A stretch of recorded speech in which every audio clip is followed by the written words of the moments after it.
안녕하셨습니까. 고교수 약초TV의 고성권입니다. 오늘은 후박에 대해서 좀 말씀을 드려볼까 합니다.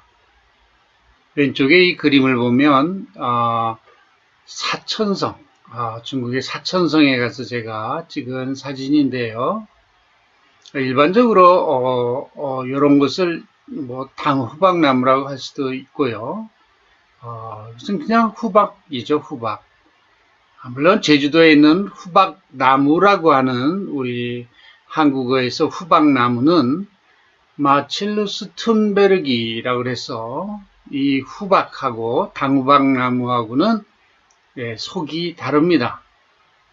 물론 오늘은 후박이라는 이 한약을 소개하는데 우리 향약에서는 제주도에서 나는 후박나무 마칠루스 툰베르기도 향약의 범주에서 사용을 해왔습니다.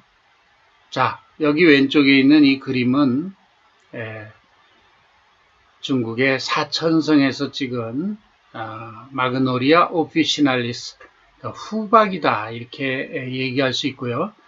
이 동영상을 듣는 혹시 약대 학생들일 경우에는 후박이라고 하는 것과 후박나무는 구분해야 됩니다.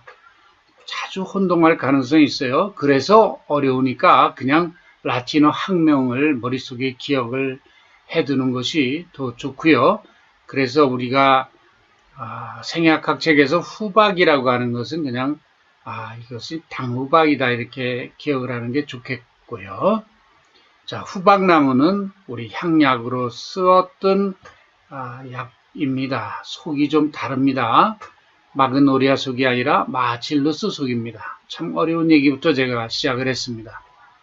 자, 후박은 복부 팽만감에 사용한다. 주로 배 안에 가스가 차가지고 배가 불러오르고 복통이 오고 할 때 흔히 사용하는 그런 한약이다. 이렇게 말씀드릴 수가 있겠고, 요 오른쪽 그림에 보면 이게 껍질이군요. 이 후박에 껍질을 벗겨서 이렇게 말려둔 겁니다.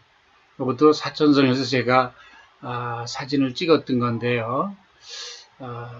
껍질을 이렇게 쭉 말려가지고 이렇게 적재해 놓은 사진이 되겠습니다. 이게 그래서 껍질을 쓰는 약이구나.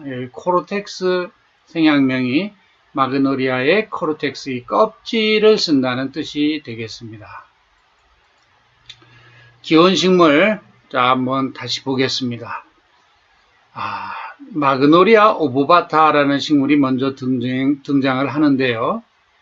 이것은 일본 목련이다 이렇게 식물명을 표기했습니다. 자, 이것은 우리나라나 일본에서도 자라는 그런 후박의 일종이고요. 왕후박이라고도 얘기합니다. 자, 일본 목련을 왕후박이다 이렇게도 얘기한다. 자, 마그노리아 오보바타라는 학명을 가지고 있다. 다음으로 제가 첫 페이지에서 소개했던 사천성의 그 후박을 소개했었죠. 그 후박입니다. 마그노리아 오피시날리스. 자, 마그노리아 오피시날리스. 요거를 그냥 당후박이라고도 합니다.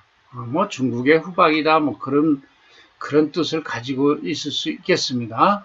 그러니까 일본 목련은 왕후박, 후박 마그노리아 오피시날리스는 당후박 이렇게 기억을 하면 좋겠고요. 요엽 후박이다. 잎이 요렇게 모습이 요렇게 갈라진 모습을 하고 있다는 뜻이겠네요. 자, 마그노리아 오피시날리스 바라이어티 빌로바, 즉 이것은 당후박, 즉 후박의 변종 빌로바종이다 이런 얘기가 되겠는데요. 자, 학명의 뜻을 한번 보면 마그노리아라고 하는 것은 사람 이름이군요. 여기 보니까 프랑스의 몽펠리에 대학의 식물학 교수의 이름으로부터 유래가 됐다. 유명한 교수님이었던 것 같습니다. 자, 그 다음에 오보바타라는 일본 목련, 즉 왕후박의 종명은 오바투스라는 말은 난형이다 하는 말인데, 잎의 모양이 이런 알 모양이다, 난형이다, 그렇죠? 난형을 가지고 있다. 알 모양의 난형의 잎을 가지고 있다. 그래서 오보바타 하고요. 다음에 오피시날리스라고 하는 이 당후박의 종명은 약이란 뜻입니다. 약용 또는 약효가 있는 그런 뜻으로 오피시날리스. 그리고 요엽 후박에서 이 바라이어티 변종명인 빌로바는 요게 두 갈래로 갈라졌다. 잎이 두 갈래로 갈라져 있다는 뜻을 가지고 있습니다. 여러분들 은행잎도 이렇게 보면 잎이 이렇게 두 갈래로 갈라져 있죠. 이렇게 그죠? 예, 갈라져 있어요. 그래서 은행잎도 긴고 빌로바라는 학명을 가지고 있죠. 자, 이 요엽 후박도 마치 은행잎이 이렇게 가운데가 갈라진 것처럼 그런 모양을 하고 있다라고 해석이 됩니다.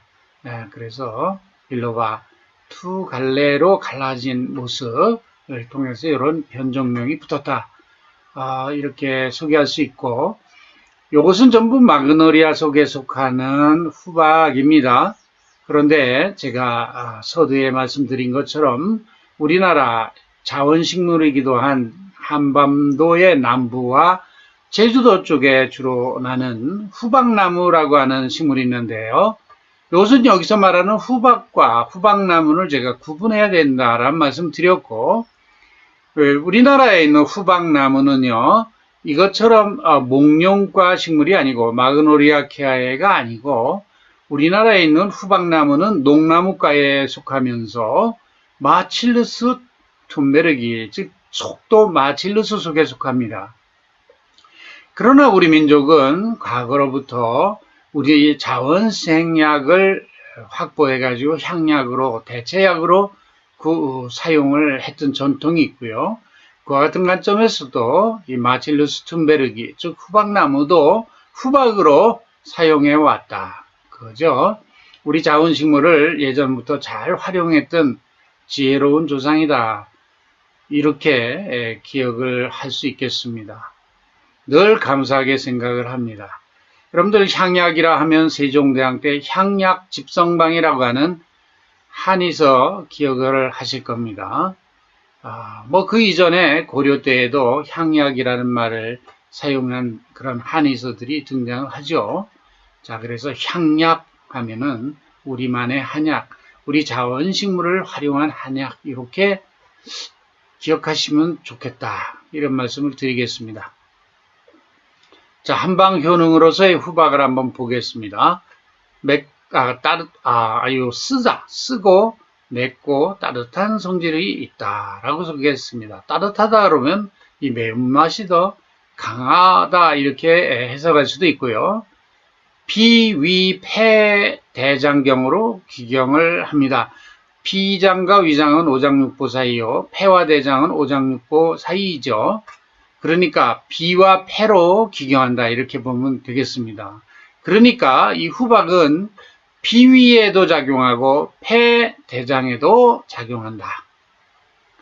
이렇게 봐야 되겠는데, 자, 비위에 작용하는 것은 이와 같이 가스 제거, 제만, 복만이라고 하는 건 가스가 차가지고 배가 볼록 나온 겁니다.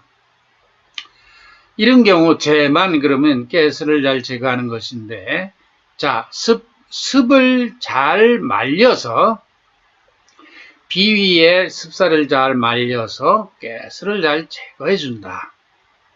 그리고 하기소조 그랬는데 내려가게 하는 성질이 있고 적체를 소화시킨다. 주로 식체 같은 경우도 우리가 체해서 소화가 안 되고 체증이 올 경우에 후박을 쓸 경우는 가스도 제거해주고 이렇게 소화도 잘 체한 걸 그죠? 잘 내려가게 할 수 있겠군요. 양약에서도 우리가 체하는 데 쓰는 양약을 잘 보면은 소화 효소제하고 시메티콘이라 그래서 가스 제거하는 양약이 같이 들어가 있죠. 여러분들 약사님들이야 그건 상식적인 얘기들이 되겠고, 어쨌든 한방의학에서 그와 같이 양약과 같이 체하는 데도 듣고 가스도 제거하는 양약은 말이죠. 소화효소제, 예를 들면 소화효소제, 아밀라제, 프로테아제, 리파제 들어가 있는 이런 판크레아제 이런 소화효소제에다가 스티메티콘, 가스 제거하는 게 같이 이렇게 복합되어 있지만, 자, 한방의학에서는 이 후박으로 한 방에, 그쵸? 1타 2매가 되겠습니다. 자, 또 하나 보면은 내가 폐대장으로 기경한다 그랬는데, 소담 평천하는군요. 자, 기침을 가라앉히고 가래를 삭히는군요. 자, 기침 가래에도 효과가 있다는 얘기가 되겠습니다. 그러니까 후박은 소화기계에 작용을 하고 또 하나 폐에 작용해서 기침 가래약으로도 쓰겠구나. 이렇게 기억을 하면 좋겠습니다. 제가 한방생약학이라는 책에서 소개한 내용을 한번 소개하겠습니다. 흉복부 팽만감, 가스가 찼군요. 복통, 그로 인해서 오는 복통, 기침, 그죠? 그런 증상에 사용한다. 자, 불안이나 정신 긴장 등을 수반하는 골격근의 이상 긴장 상태에도 적용하고 있다. 이 내용은 보통 이 후박이 들어가 있는 처방 중에서 뒤에 제가 소개를 했습니다만은 반화후박탕이라든가 이런 방제에서도 응용이 가능하지만 주로 이 목에 뭐가 걸린 것 같은 그런 증상이 있는데 이비인후과에 가서 이렇게 의사선생님이 들여다봐도 아무것도 없단 말이죠. 그런데도 본인은 목에 뭐가 걸렸다고 호소를 합니다. 몹시 괴로워합니다. 물론 이런 경우에 서양의학적 사고로는 이런 정신신체 질환이다 이렇게 아마 판단을 하고 정신신경과 쪽에서 진료를 하게 될 겁니다만은 이런 경우에 목에 걸린 것도 없는데 목에 이물감을 호소하고 할 때 이 후박이 들어간 그런 반화후박탕 같은 방제를 예전부터 이용했다. 여기 보면 불안, 정신, 긴장 등을 수반하는 골격근의 이상 긴장 상태에도 적용이 된다라고 소개를 했죠. 자, 그런 점에서 그런 한방적 임상 응용을 잘 여기다 제가 소개하고자 했던 것입니다. 다시 한번 얘기하면 한방연응은 자, 습사를 말리고 복부의 가스 제거해서 팽만감을 제거한다. 또 하나 하기소적 기를 내리고 적체를 소화시켜준다. 소담평천 가래를 삭히고 기침을 가라앉힌다. 이렇게 본초소에 기록된 후박의 한방 효능이 되겠습니다. 자, 천연물 화학적인 성분을 한번 보면 당후박 마그노리아 오피시날리스에는 정유 성분이 상당 부분 들어가 있습니다. 유데스몰 같은 정유 성분인데요. 자, 이런 정유 성분은 향기 성분을 말하죠. 휘발성 성분입니다. 그렇죠. 이런 경우에 이런 휘발성 정유 성분이 들어있을 경우 향이 강하죠. 이런 경우 위장관 운동을 활동시켜주는데 상당 부분 사용하고 있습니다. 자, 후박이 비위에 작용하고 폐에 작용한다 이렇게 소개를 했죠. 그래서 이런 정유 성분이 갖고 있는 이런 활동성, 그렇죠? 이런 향기, 이런 것이 중추의 기순환을 잘 시켜주는데 이런 정유 성분이 분명히 일조한다. 이런 말씀을 드리고 싶고요. 다음에 네오리그난계 물질인데요. 여기 마그노롤이라고 하는 성분이 소개가 됐네요. 리그난이라는 것은 페닐프로파노이드, 페닐기와 프로판이 탄소 3개가 직세상으로 연결되어 있는 이런 페닐프로파노이드가 2개가 연결된 것을 리그난이라고 하는데요. 하나, 2개. 그죠? 그런데 이것은 네오리그난 구조다. 이렇게 천연물 화학에서 분류를 합니다. 리그난은 보통 이와 같은 페닐프로파노이드가 환을 이루면서 이렇게 연결되어 있는 걸 리그난이라고 한다고 하면 네오리그난은 직세상으로 이렇게 연결이 됐습니다. 자, 그래서 이 후박에 이 마그노롤이라고 하는 아주 약효 성분인데요. 또는 시노키올 이런 성분들이 네오리그난, 뉴리그난 그런 의미로 이해할 수도 있겠고, 제가 어느 때 보면은 약대 학생들 요거 시험 문제에도 이런 게 종종 등장하는 경우를 제가 받고 또 듣기도 했습니다. 약사 국가시험 같은 데도 언젠가 한번 나왔다고 하는 얘기를 제가 들은 적이 있고요. 그러니까 제가 강의하는 내용들을 그냥 허투루 들을 수 없는 내용들이겠네요. 약대 학생들 아주 귀담아 들어야 되겠고 기억해 주기 바랍니다. 다음으로 알카로이드. 이 알카로이드는 질소를 함유한 유기화합물이다. 제가 이렇게 정의를 내릴 수가 있겠고, 자, 질소 질소를 함유한 유기화합물은 물론 식물의 이런 천연물들의 생합성 과정상 아미노산이 관여한 아민기가 있는 아미노산이 관여한 그런 물질군이다 이렇게 볼 수 있는데, 흔히 아미노산 그러면 그거 영양물질 아니야 단백질의 구성성분 이런 정도로 여러분들이 인식할지 몰라도 이 질소를 함유한 물질들은요 굉장한 생리활성이 있습니다. 굉장히 강한 약효가 있다. 꼭 이렇게 기억을 하시는 게 좋겠습니다. 그래서 한약 중에 이런 알카로이드가 들어있다 그러면 이거 범상치 않은 약입니다. 약효가 준열할 가능성이 상당히 높다.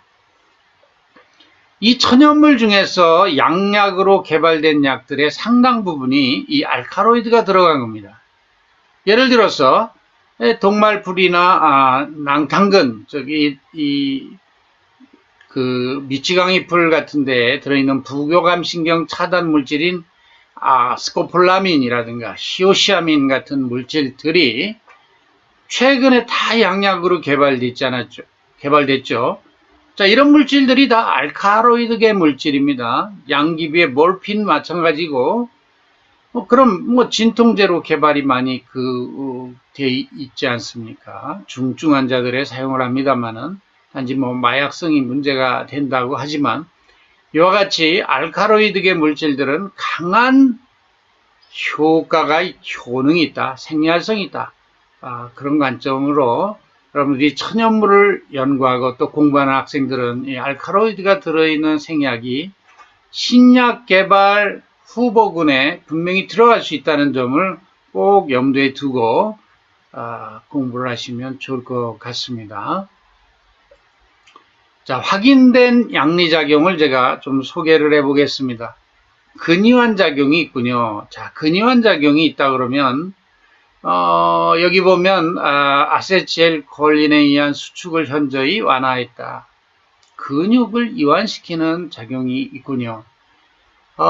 이것은 제가 매핵기 이게 목에 이물감이 있다든가 이래서 정신신체 질환으로 치료를 한다고 합니다만은 그와 관련된 어떤 효능의 한 부분이다 이렇게 볼 수가 있어요. 중추성 근위환 작용이 역시 있더라. 마그노롤이라고 하면 네오니그라는 게 물질이라 그랬고 큐랄의 양 작용이 있다. 이거 근위환제와 같은 작용이 있다라는 말이 되겠고요. 그리고 신경근 차단 작용이 역시 있더라 하는 얘기가 있습니다. 근위환 작용과 맥을 같이 하고요. 그 다음에 혈압 강화 작용이 있다. 자, 혈압을 내리는 작용도 있더라는 것이고 중추 억제 작용이 있으면은 좀 진정 작용이 있겠군요. 자, 중추 억제 작용이 있더라는 것이고 그 다음에 췌장 장애도 개선했더라는 것인데 좀 더 앞으로 연구가 필요한 부분이죠. 오늘날 췌장과 관련된 아주 중증 질환들이 많이 늘어나고 있죠. 다음으로 살충 작용이 있더라. 살충 작용이 있다는 것은 의약품보다는 최근에는 예를 들면은 동물, 가축, 애완동물 관련해서도 활용할 수 있는 범위가 넓어지죠. 사료 첨가제에 해당도 될 수도 있고요. 여러 가지로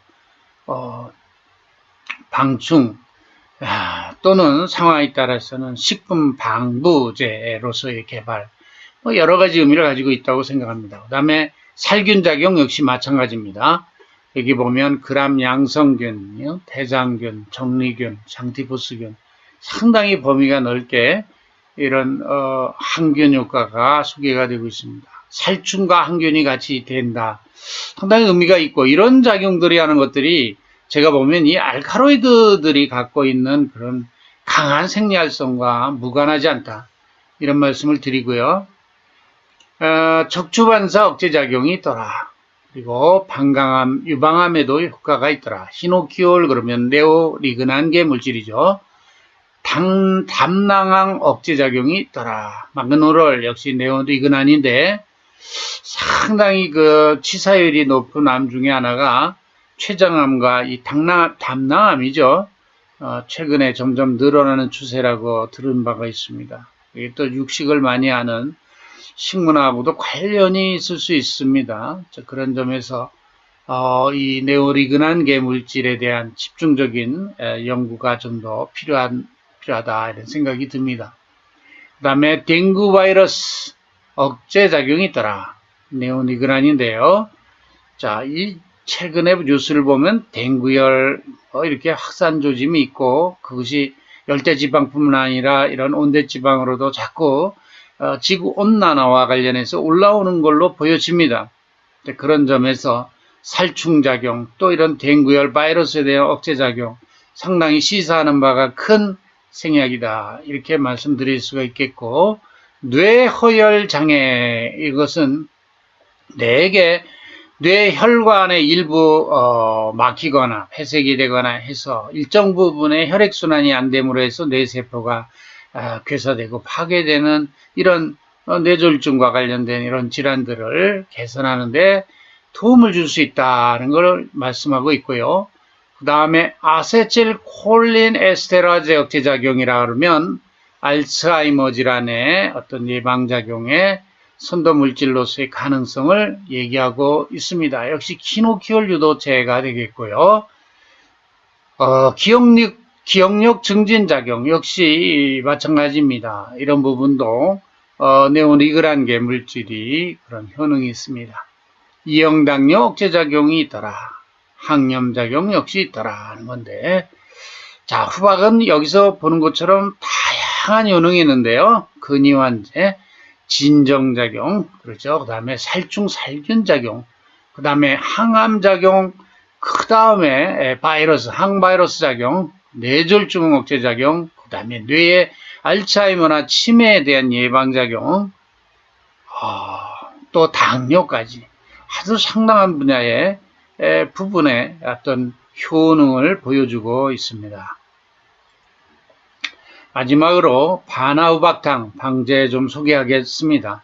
역시 매핵기라고 제가 목에 뭐가 걸린 것 같아요. 그런데 이놈은 하나도 걸린 거 없는데 뭘 걸렸다 그래. 너 자꾸 그럼 너 신경정신과 가서 치료받아야 되겠다. 이렇게 토수를 하는 경우가 많다고 들었습니다. 자, 이럴 경우에 반화우박탕 한번 사용을 해보고 한의사 선생이나 약사 선생들하고 한번 상의해보는 것도 1차 좋을 것 같습니다. 정신신경과에 가서 또 약을 먹다 보면 이것이 굉장히 장복을 요구하고 그런 경우도 있기 때문에 또 습관성이나 뭐 이런 것이 뭐 걱정되지 않습니까? 자, 그런 점에서 우선은 한번 이런 그 습관성이나 중독성의 문제가 없는 이런 한약 제제를 좀 먼저 활용을 해서 치료에 접근해 보는 것, 그것이 더 지혜롭지 않겠습니까? 그래서 21세기는 제가 늘 제 소신입니다만은 양약과 한약이 일체화되는 의료 101호나의 세계가 우리 21세기에 우리 의학학에 갈 방향이 아닐까 저는 이렇게 늘 생각을 합니다. 그것이 쉬운 문제는 아닐 겁니다만은 그래도 늘 이상향을 우리가 생각을 하면서 제도도 준비하고 건의도 해나가는 것이 옳지 않을까 이렇게 생각해 봅니다. 오늘도 수고하셨습니다.